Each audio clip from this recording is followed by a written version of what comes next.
Posteriormente también, y dentro de lo que es la epistemología, surgió un grupo de epistemólogos, pensadores que se autodenominaban Círculo de Viena, porque surgieron en la ciudad de Viena, en Austria, que también van a seguir esta línea, y vuelvo a insistir, van a ser críticos del quehacer científico.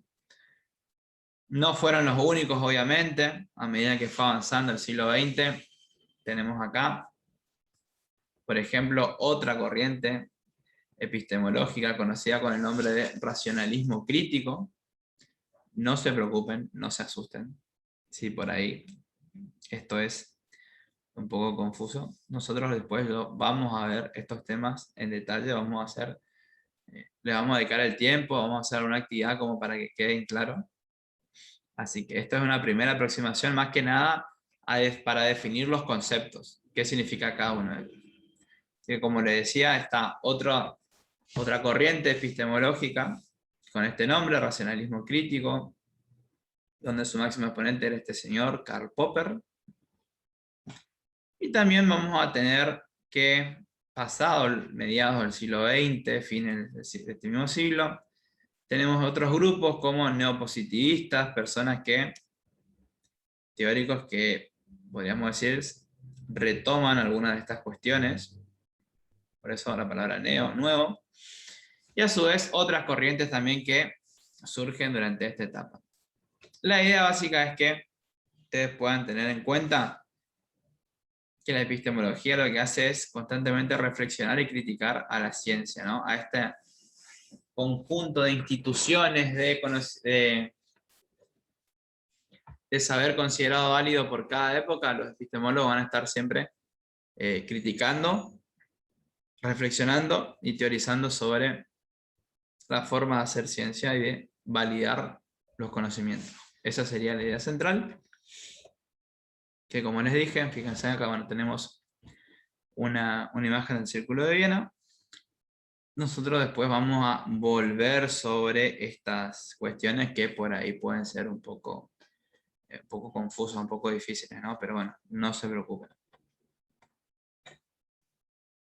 Fíjense que para sacar por ahí en claro algunas cuestiones de la epistemología, a pesar de los debates que existen, es decir, no hay una epistemología universal válida, sí, sino que hay algunos, como dice allí, debates.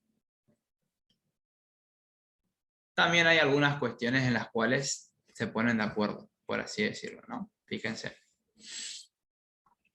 El tema de utilizar la razón y la racionalidad científica, utilizar el mismo lenguaje, cuestiones sobre la ética, ¿no? Y la neutralidad. Acá dice prescripción de la neutralidad ética.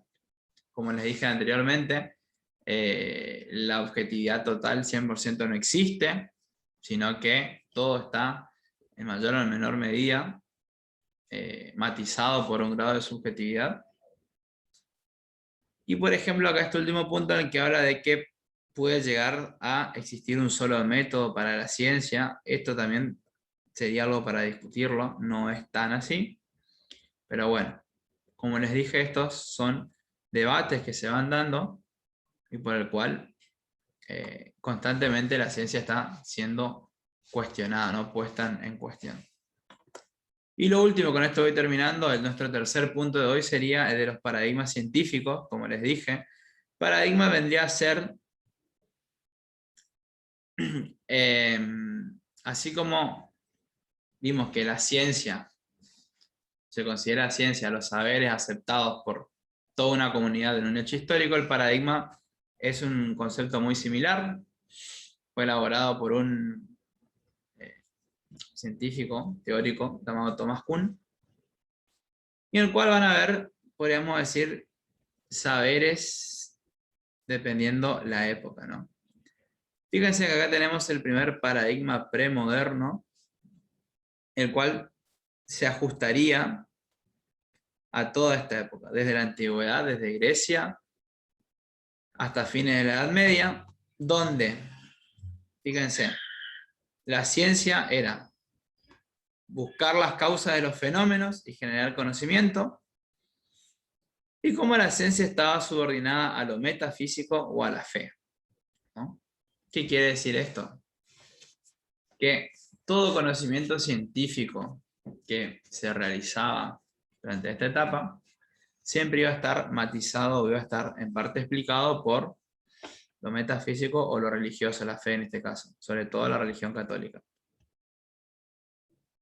Así que buena parte de la causa de los fenómenos estaba también matizado por estas cuestiones, en las cuales, insisto, nosotros después vamos a ir viendo una historia de la ciencia de manera rápida.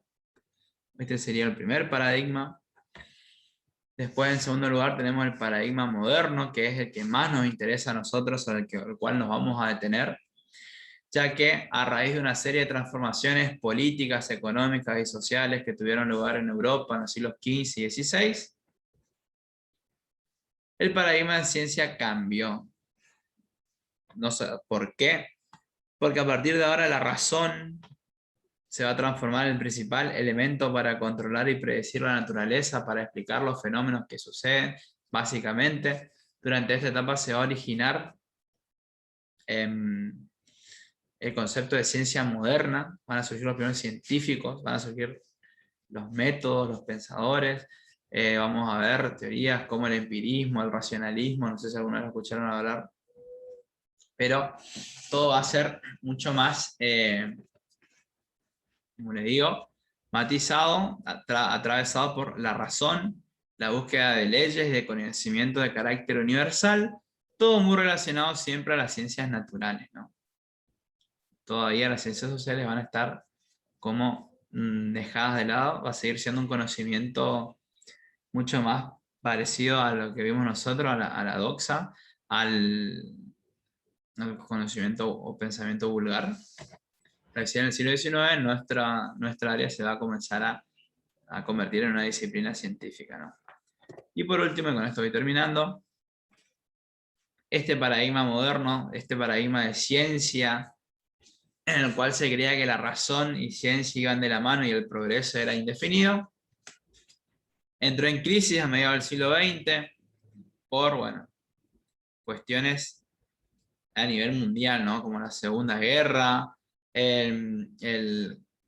las crisis económicas que surgieron por ahí en torno al 29 y el 30, y un quiebre de esta creencia en la cual el progreso era indefinido y razón y ciencia iban de la mano, ¿no? Entonces, ahí es como que se entró a cuestionar de nuevo el paradigma moderno, y por eso hablamos de modernidad, posmodernidad o modernidad tardía, ya que se comenzaron a cuestionar los pilares básicos de la ciencia moderna. Como les dije, por ejemplo, la idea de objetividad, como que todo conocimiento científico era 100% objetivo, a dudar de eso o a cuestionar el progreso científico como base del progreso social, esta idea de que el conocimiento era lineal, la validez de las leyes universales, de que no hay verdades absolutas, sino que son provisorias en todo caso, hasta que sean reemplazadas o no. Todas estas cuestiones, este último punto que estamos viendo, es propio también de la epistemología, ¿no? El cuestionar, el dudar, el repensar, ¿no? Entonces, por eso es que cuando hablamos de epistemología, hablamos de una corriente filosófica. Así que bueno.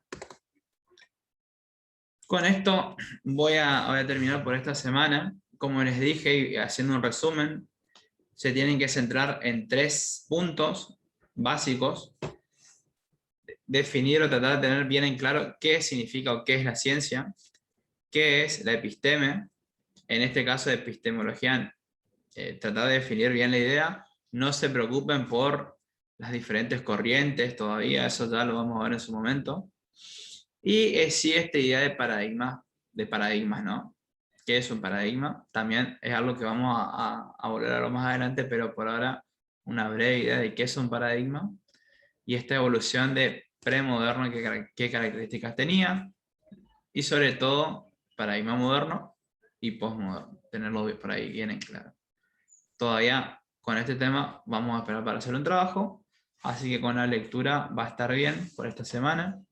Ya saben, consultas, me escriben, no hay drama, puedo explicar de nuevo, podemos hacer una clase de tutoría, los cuales puedo escribir por el correo si tienen alguna duda, algo que no se entienda,